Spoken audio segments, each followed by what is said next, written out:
आने से पहले हमने आपको बताया था कि आज हमारी खास चर्चा क्या है। आज हमारी खास चर्चा ये है कि प्रधानमंत्री मोदी ने कांग्रेस पार्टी के ऊपर बड़े बड़े सवाल खड़े किए हैं, तो कांग्रेस चुप क्यों है? ये महात्मा गांधी वाली कांग्रेस नहीं है।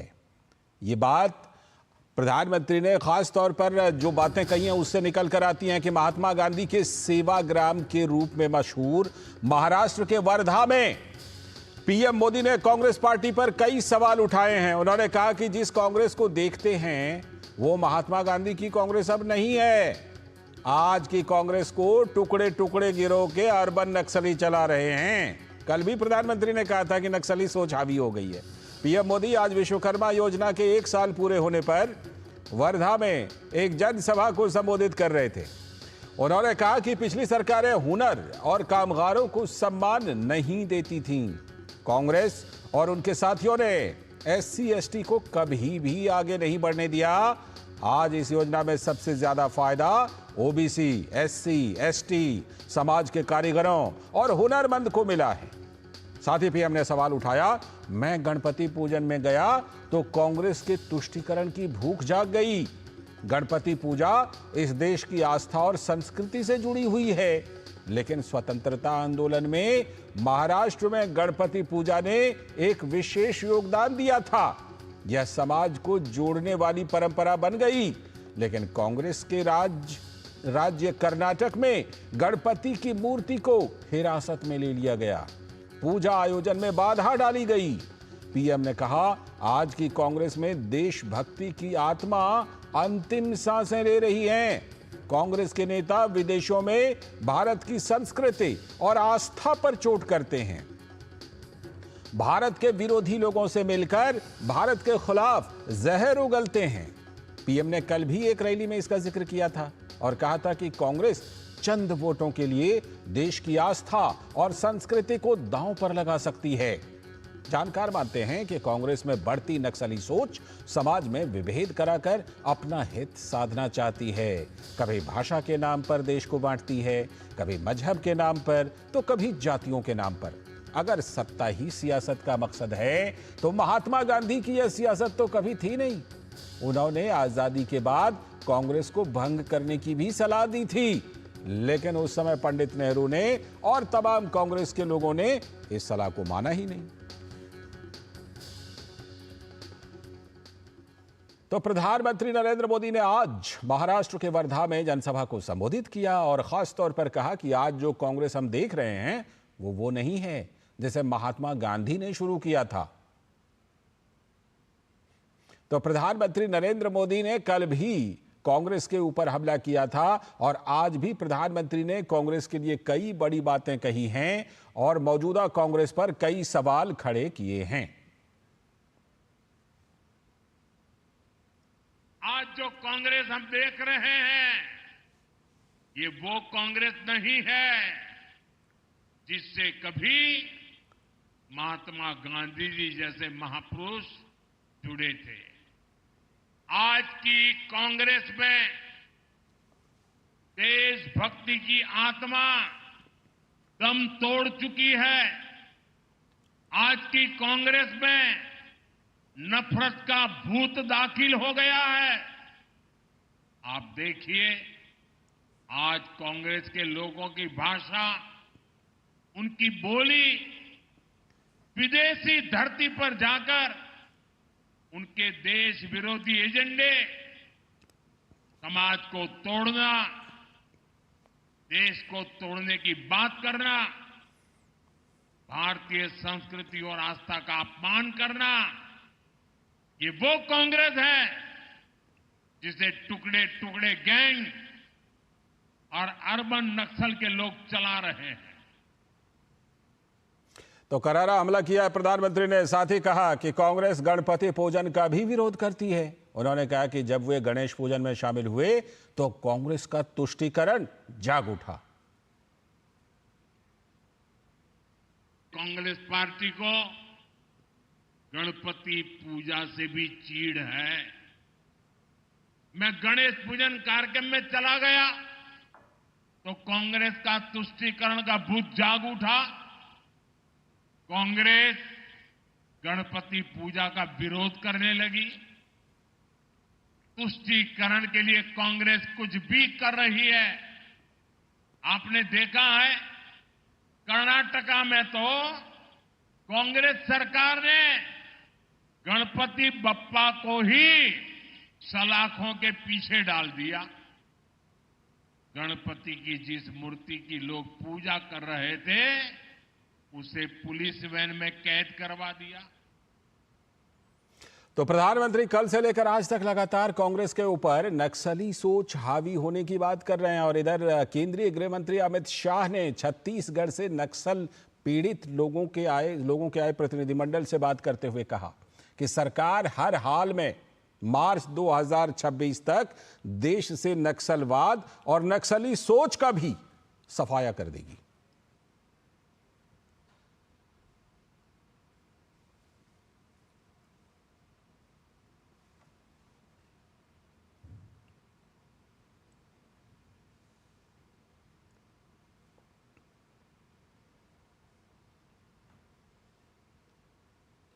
तो गृह मंत्री अमित शाह की ये बात हम आपको आगे चल करके सुनवाएंगे, लेकिन फिलहाल चर्चा की शुरुआत करते हैं। और आज चर्चा का ये बड़ा सवाल यही है कि जो कांग्रेस के ऊपर प्रधानमंत्री ने लगातार कई बड़े सवाल खड़े किए हैं, कितने गंभीर सवाल हैं और कांग्रेस उस पर मौन क्यों है। ऐसे पर आज खास चर्चा के लिए हमारे साथ जुड़ रहे विजय शर्मा जी, भारतीय जनता पार्टी के प्रवक्ता। बहुत बहुत स्वागत विजय शर्मा जी। साथ में राहुल लाल जी जो कि राजनीतिक विश्लेषक हैं, कांग्रेस के पक्ष में बातें मजबूती से रखते हैं। बहुत बहुत स्वागत राहुल लाल जी आपका भी। और हमारे साथ स्टूडियो में हमारे सलाहकार संपादक विनोद मिश्र जी भी जुड़े हुए हैं। मैं चर्चा को विस्तार देता हूं विनोद जी के जरिए। विनोद जी, कल से लेकर आज तक, कल भी जब हम इसी टाइम इस वक्त जब बैठे हुए थे तो प्रधानमंत्री ने कांग्रेस पर करारा हमला किया था और आज भी महाराष्ट्र में किया, कल जम्मू कश्मीर में किया था, लेकिन कांग्रेस की तरफ से कोई जवाब नहीं आ रहा है। मामला क्या है? लाल जी, आज का जो पीएम का जो अभी का स्टेटमेंट अभी आप सुना रहे थे, इस चीज़ को समझने की ज़रूरत है कि ये ऐतिहासिक परिप्रेक्ष्य में एक ऐतिहासिक जगह पे पीएम ने ये बात कही। बिल्कुल, वर्धा में। और गांधी जी के अगर दो कोई प्रिय स्थान थे, वो सेवाग्राम और आप गांधी आश्रम जो अहमदाबाद का है, ये दो प्रिय स्थान थे जहाँ गांधी जी अपना समय व्यतीत करते थे। तो ठीक गांधी के उस वर्धा के सेवाग्राम में अगर पीएम ने ये बात कही है कि ये महात्मा गांधी वाली कांग्रेस नहीं है, ये एक चर्चा की आपका कह सकते हैं कि एक विषय है और ये चर्चा होनी चाहिए। क्या सचमुच में कांग्रेस, वो कांग्रेस अब महात्मा गांधी वाली कांग्रेस नहीं है जिसको गांधी जी ये बात कहते हुए आजादी के बाद ये बात उन्होंने कहा कि अब आजादी का आंदोलन खत्म हुआ, हमें उसके आजादी का लक्ष्य हासिल हुआ, अब ये कांग्रेस पार्टी को खत्म कर देना चाहिए। तो आज जो पीएम ने बात कही है वो सीधे सीधे अर्बन नक्सल की बात हो रही है कि पूरे के पूरे कांग्रेस की सोच और उनकी सोच के साथ साथ उनके एजेंडे क्या अर्बन नक्सली नहीं है। मैं आपको एक उदाहरण देता हूं। जैसे अभी पिछले इलेक्शन में आपने राहुल गांधी का जब खटाखट इकोनॉमी के साथ में आपने देखा था, एक्सरे की खूब चर्चा कर रहे थे जी। और वो कह रहे थे कि हम सर्वे कराएंगे, हम सारे वेल्थ की सर्वे कराएंगे। बाद में वो चाचा सैम पित्रोदा आ गए, उन्होंने कहा कि हम वेल्थ का डिस्ट्रीब्यूशन करेंगे, जो अमेरिका का कानून है उसके हिसाब से देंगे। ये कहाँ की सोच है? विरासत टैक्स, ये विरासत टैक्स, यही अर्बन नक्सल की सोच है। जो अर्बन नक्सल की सोच के पूरे कांग्रेस की एक आइडियोलॉजी बदल गई है। जो गांधी के कांग्रेस, गांधी के साथ साथ तो कांग्रेस के महान लोगों की परंपरा, गांधी जब इस बात को कहते थे कि मैं सनातनी हिंदू हूं और मुझे सनातन पे गर्व है, क्या कांग्रेस के लोग आज इस बात को कह सकते हैं? तो ये अर्बन नक्सल की बात जब पीएम ने कहा था, तो आप ये देखिए कि आज हो क्या रहा है। देश की परंपरा, देश की संस्कृति, देश के आचार व्यवहार, देश का सामाजिक ताना बाना, सबको अगर राहुल गांधी चुनौती दे रहे हैं तो इसे क्यों नहीं माना जाए कि राहुल गांधी एक अर्बन नक्सल का जो वहां उसकी अपनी एक सोच रही है, उस सोच को आगे बढ़ाते हुए देश में एक विद्वेष पैदा कर रहे हैं। और प्राइम मिनिस्टर मोदी ने एक तरह से ये सवाल आज वर्धा से उठाया है, तो इस पे देश के लोगों को गौर करना चाहिए। बिल्कुल, ये गौर करना चाहिए और मुझे लगता है कि राहुल लाल जी भी जरूर गौर कर रहे होंगे एक राजनीतिक विश्लेषक के तौर पर। राहुल लाल जी, महात्मा गांधी की कांग्रेस, मार्क्स लेनिन और यहां तक हम कहें माओ की कांग्रेस क्या बन गई है क्या? क्योंकि इस तरह के सवाल सिर्फ बाहर से नहीं, अंदर से भी कई बार इस तरह के सवाल उठे हैं। मैं नाम भी ले लेता हूं, प्रमोद कृष्णम जैसे नेता जो कि कांग्रेस से निकल गए, उन्होंने कांग्रेस में रहते हुए कई बार ये सवाल उठाए कि ये तो माओ की कांग्रेस होती जा रही है। आपको भी लगता है क्या कि महात्मा गांधी वाली कांग्रेस अब रही नहीं और इसमें कहीं ना कहीं सोच को लेकर के नक्सल सोच, अर्बन नक्सल सोच का कांग्रेस की सोच पर कब्जा हो गया है क्या? लालचंद जी, देखिए, मुझे भारतीय लोकतंत्र पे और भारतीय राजनीतिक दलों पे भी पूरा विश्वास है। मैं मानता हूं कि कांग्रेस तो छोड़ दीजिए, जो भी तमाम भारत की राष्ट्रीय पार्टी है, कोई भी राष्ट्रीय पार्टी अर्बन नक्सल सोच से प्रभावित नहीं है। मैं इसका विश्वास तो भारत के सभी राजनीतिक दलों पर करता हूं, चाहे किसी के विचार से मेरी सहमति हो या नहीं हो। ठीक है, तो इसलिए कि राष्ट्रीय पार्टी कोई हो और वो अर्बन नक्सल से संबंधित हो, कि देखिए ये इससे कैसे स्वीकार किया जा सकता है। अभी यहाँ पे प्रधानमंत्री जी का आपको वो बयान याद होगा, जब लोकसभा के चुनाव चल रहे थे और राजस्थान के बांसवाड़ा में भी प्रधानमंत्री जी ने ऐसे ही कई बयान दे दिए थे। तो प्रधानमंत्री चुनावी, अभी महाराष्ट्र के चुनाव के आगाज नहीं हुए लेकिन प्रधानमंत्री चुनावी आगाज में चले गए। प्रधानमंत्री जी वर्धा से बोल रहे हैं कि कांग्रेस आज गांधीवादी मूल्यों से युक्त नहीं है। मैं तो कह रहा हूं कि आज कांग्रेस जितना गांधीवादी मूल्यों से युक्त है, इसमें 21वीं शताब्दी में राहुल गांधी बिल्कुल उन्हीं के गांधी के मूल्यों पर चल रहे हैं। अच्छा, कैसे कैसे कैसे? हाँ, विनोद जी कुछ पूछ रहे हैं। माफी के साथ विनोद जी कुछ पूछ रहे हैं। सुनिए, विनोद जी कुछ पूछ रहे हैं, सुन लीजिए। विनोद जी पूछ रहे हैं। सुना मैंने राहुल लाल जी, मैं बहुत अदब के साथ और माफी के साथ आपसे ये जोड़ना चाहता हूँ आपके संदर्भ में कि आप जो सीधे झुठलाने की बात करते हैं, तो पीएम जब कभी बात करते हैं तो किसी संदर्भ के साथ करते हैं। आपके कन्हैया कुमार जो टुकड़े टुकड़े गैंग की बात आप करते हैं, वो जेएनयू वाला टुकड़ा टुकड़ा भारत तेरे टुकड़े होंगे पूरे देश के लोगों को याद है। वो भी याद है कि उसके उस नारे को भी याद है कि अफजल हम शर्मिंदा है, तेरे कातिल जिंदा है। जबकि सुप्रीम कोर्ट ने फांसी दी। आज की तारीख में वो टुकड़े टुकड़े गैंग आपके पूरे कश्मीर के कांग्रेस पार्टी के सारे इलेक्शन कवर में वो सबसे बड़े स्टार प्रचारक हैं। ये एक आपको छोटा सा उदाहरण दिया, और ऐसे कई उदाहरण कह रहे हैं कि प्राइम मिनिस्टर कह रहे हैं अर्बन, ये अर्बन नक्सली नहीं है तो क्या है? बताइए राहुल लाल जी, क्या है ये? एक बना दे, चस्पा लगा दे, कांग्रेस का एक गमछी डाल दें तो अर्बन नक्सली नहीं रह जाता है। बताइए राहुल लाल जी है क्या? बताइए राहुल लाल जी, बताइए। कन्हैया कुमार के ऊपर जो तमाम आरोप लगे हैं, क्या वो आरोप प्रमाणित हुए हैं? तो क्या दोष मुक्त हो गए कन्हैया कुमार?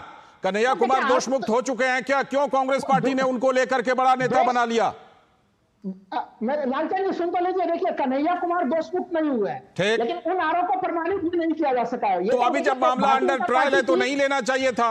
भारतीय जनता पार्टी ये तो फिर किसी को लंबे लंबे आरोप नहीं लगा के रखती है, तब तो फिर पूरा विपक्षी खत्म हो जाएगा, विपक्ष का एक नेता बाहर नहीं होगा। चुन चुन के आप आरोप लगाते हैं। फिर ट्रायल स्टार्ट करती है दिल्ली में हम लोग देखा तो सुप्रीम कोर्ट ने क्या कहा अरविंद केजरीवाल के जमानत के संदर्भ में कि भाई अभी ट्रायल होने में बहुत समय जमानत दे दीजिए।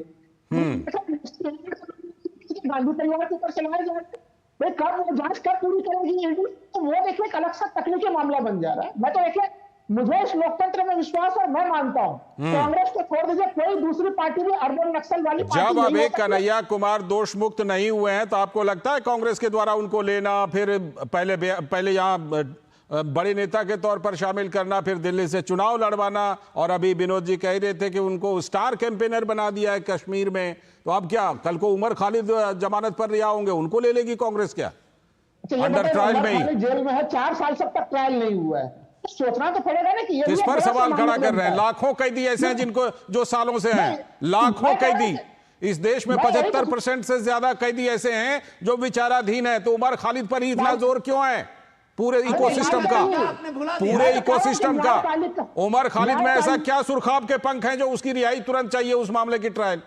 मैं तो कह रहा हूं कि हर किसी का हमारा, हाँ ये हुई ना बात, सबकी बात कीजिए, फिर सबकी बात कीजिए।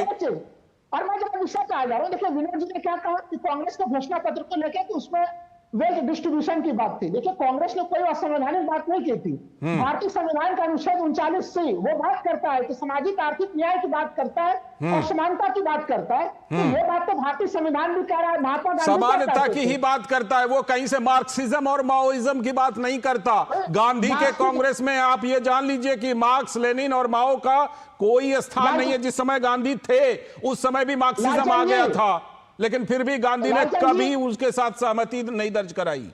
मार्क्सिज्म अगर इधर है तो गांधीज्म जो है ना वो बिल्कुल इधर है। दोनों दो तरह की चीजें हैं। लालचंद जी, एक वाक्य में केवल कह रहा हूं, बीजेपी के प्रवक्ता भी बैठे हुए हैं।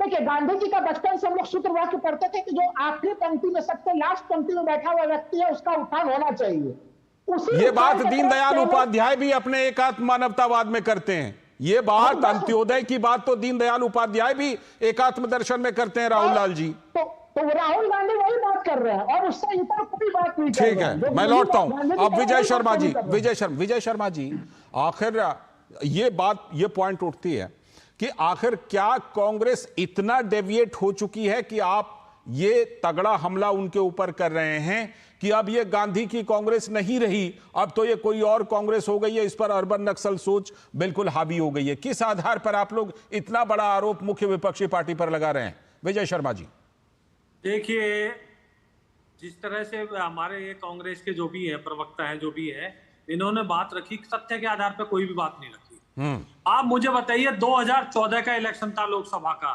मैं राहुल गांधी का भाषण इन्हें याद दिलाता हूं। जो उस टाइम सरकार किसकी थी? कांग्रेस की थी। और कांग्रेस पार्टी के सर्वे सर्वा कौन थे? राहुल गांधी जी ऑफिशियल थे, अध्यक्ष थे। और वो पब्लिक मंच से कहते हैं कि आईएसआई पश्चिम उत्तर प्रदेश के कुछ युवाओं से बात कर रही है और हम उनको मना रहे हैं।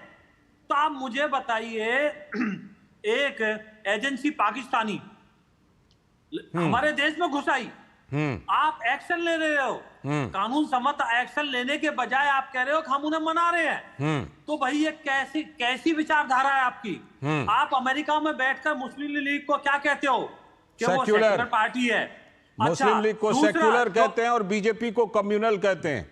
और नहीं, सुनिए, आरएसएस को कहते हैं, कम्युनल कहते हैं। और सुनिए, इनके राहुल गांधी जी, जो महात्मा गांधी जी का मंत्र था उनका कि रघुपति राघव राजा राम पतित पाद शिवराम, उसको ये झुटला देते। जिस दिन भगवान राम का 140 करोड़ लोग खुश थे, भगवान राम का कई शताब्दी बाद मंदिर बन रहा है, इनके लोकसभा सांसद इनके राहुल गांधी जी और सारे काली पट्टी बांधकर संसद में जाते हैं।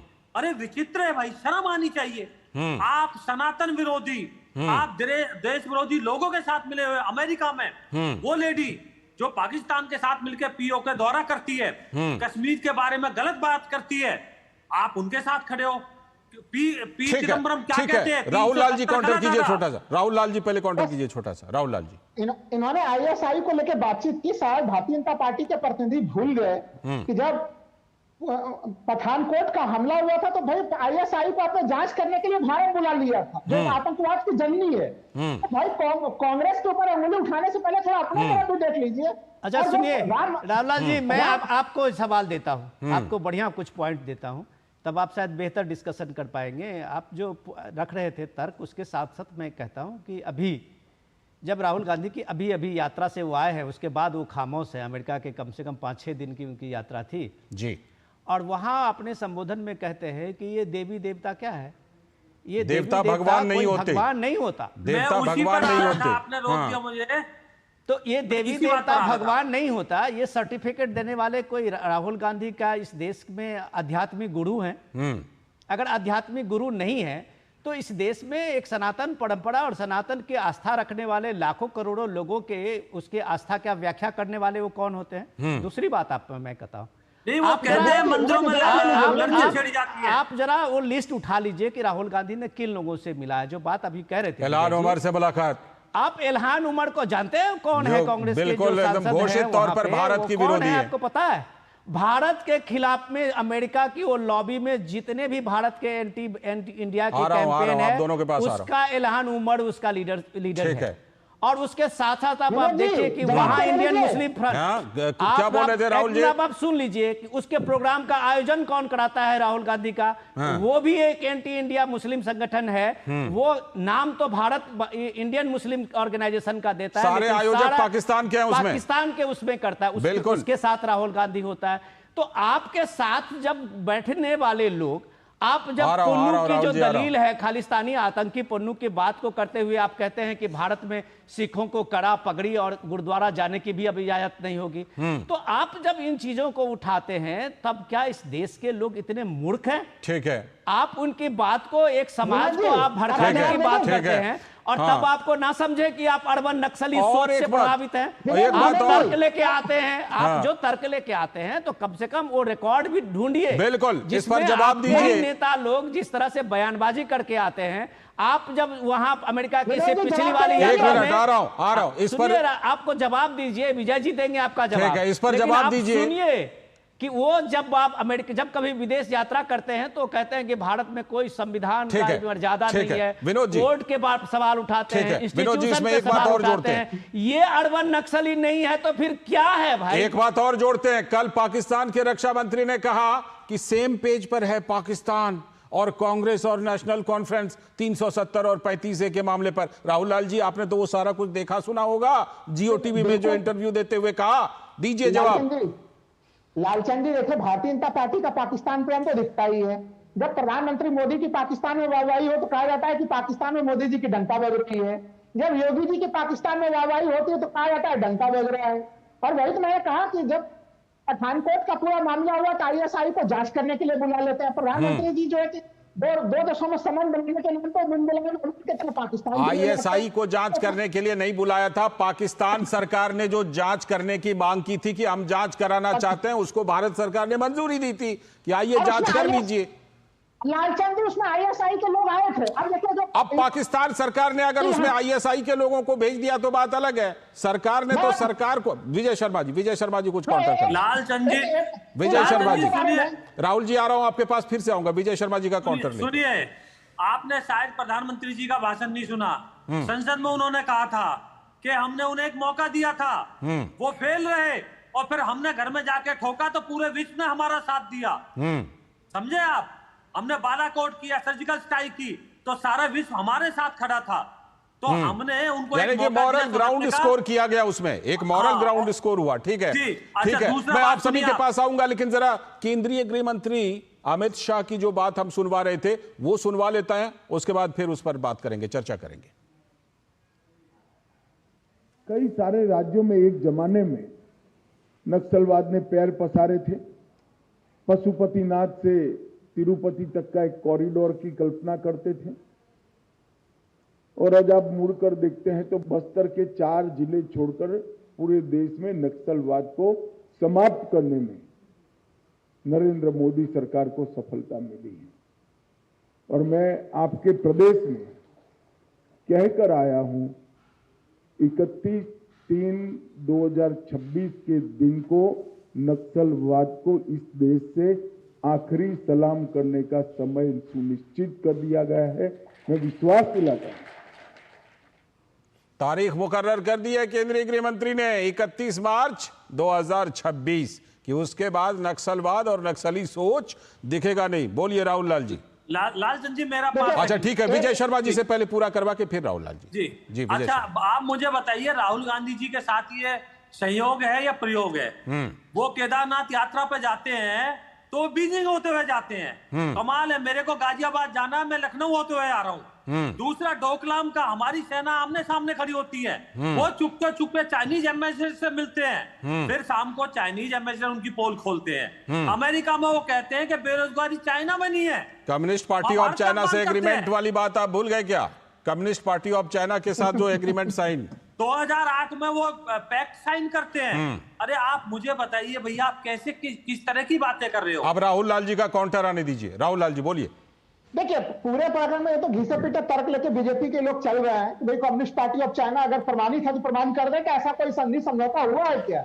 2009 में जब सत्ता में नहीं थे, फिर RSS के पैक्ट तो हुआ है, चीन की कम्युनिस्ट पार्टी से पैक्ट तो हुआ है कांग्रेस पार्टी का। मैं वही तो कह रहा हूँ कि प्रमाण हो तो कोई दस्तावेज निकाल के दिखा दे रहे हैं। सत्ता में बैठे हुए कम्युनिस्ट पार्टी ऑफ चाइना के साथ बड़े अच्छे रिश्ते। ये तो पब्लिक डोमेन में है राहुल लाल जी, वो पैक्ट जो है वो तो पब्लिक डोमेन में है। आप कहिएगा तो हम भी दिखा देंगे आपको। तो हमें जरूर दिखा देंगे, मैं देखने के लिए इच्छुक हूँ लालचंद जी। देखिए, विनोद जी ने कुछ गंभीर मसले उठाए थे कि यार उन्होंने तमाम जो दूसरे लोग हैं, जो भारत विरोधी लोग हैं, उन लोगों के साथ विदेश में राहुल गांधी दिखे थे। मैंने पहले भी कहा था आपके कार्यक्रम में, बिल्कुल दिखे थे तमाम जो जो अमेरिका में लॉबिंग करते हैं, भारत विरोध की जो लॉबिंग करते हैं, उन लोगों को इल्हान उमर से मुलाकात बिना जाने समझे, बिना जाने और बिना बुझे ही कर लिया राहुल गांधी ने, और उनको ये नहीं पता इल्हान उमर कौन है, और उनके आयोजकों को नहीं पता इल्हान उमर कौन है।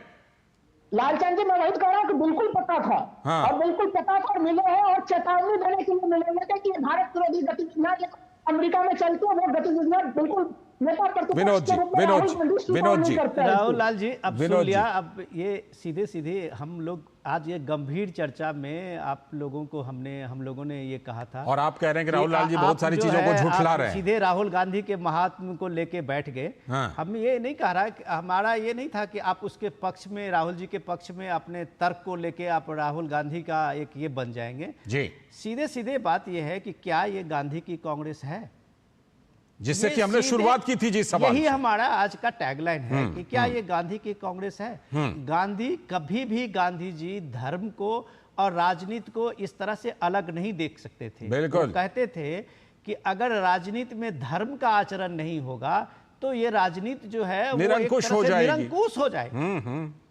तो आपने जो सेकुलरिज्म की बात करते करते उसमें आपने कॉन्स्टिट्यूशन के पहले प्रियम्बल में भी जोड़ दिया धर्मनिरपेक्ष। अरे यार, धर्मनिरपेक्ष का ये देश के जनमानस में हर आस्था और विश्वास जो है वही इस देश की एकता और देश की सबसे बड़ी पूंजी रही है, एक संस्कृति रही है जी। जहां समावेशी समाज की एक अपनी एक फिलोसफी है। यहाँ समाज के हर वर्ग हजारों साल से रहते हैं, कभी कोई उनको सेकुलर और कम्युनल नहीं बताया। हर जगह चाहे किसी भी मजहब के लोग हों, किसी भी आस्था के लोग हों, रह रहे हैं। आपने उसको एक तरह से उस पर कब्जा किया कॉपीराइट का, कि आपने प्रियम्बल में जोड़ा काट के कि धर्मनिरपेक्ष और उसके बाद जोड़ा समाजवाद। एक तरह का लॉलीपॉप दे दिया, जबकि वो सब चीजें संविधान में थी। रही है।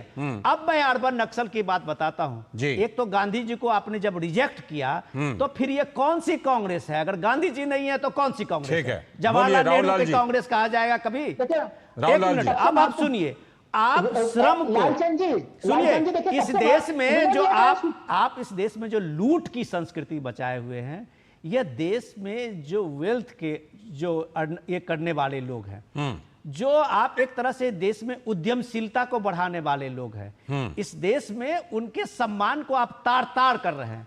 ठीक है, जो वेल्थ क्रिएटर है, राहुल लाल जी का जवाब एक मिनट समझिए तो, राहुल लाल जी समझिए, वेल्थ क्रिएटर से ही देश जो है आगे बढ़ता है। बिल्कुल। आप श्रम को, उद्यमशीलता को खत्म करके, नक्सली सोच से तो नहीं बढ़ेगा देश। नक्सली सोच को करते हैं कि खटाखट जिसकी जितनी आवाज है राहुल लाल जी का जवाब तो बैठे बैठाए आप कह रहे हैं कि दूसरे का लूटो और राहुल जी आ रहा हूं। ये सोच जो है वो कांग्रेस की, जो ये कह रहे थे, इसलिए प्राइम मिनिस्टर मोदी ने कहा, ठीक है राहुल जी का देशभक्ति की आत्मा मर चुकी है, राहुल जी का जवाब, सांसें ले रही है। राहुल जी दीजिए जवाब।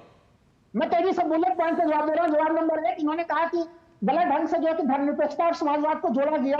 1976 में जोड़ा गया था। मैं बता दूं, केशवानंद भारती 13 सदस्यीय संविधान पीठ, भारत का सुप्रीम कोर्ट का सबसे बड़ा संविधान पीठ, जिन्होंने संविधान का आधारभूत ढांचा का सिद्धांत दिया था, उसको पहले ही एक तरह से धर्मनिरपेक्षता को संविधान का आधारभूत ढांचा, बेसिक स्ट्रक्चर घोषित कर दिया था। और वो 1973 में ही हो चुका था। उसी कारण से 76 में उसे ढाला गया। विजय जी का छोटा सा काउंटर, विजय जी काउंटर कीजिए।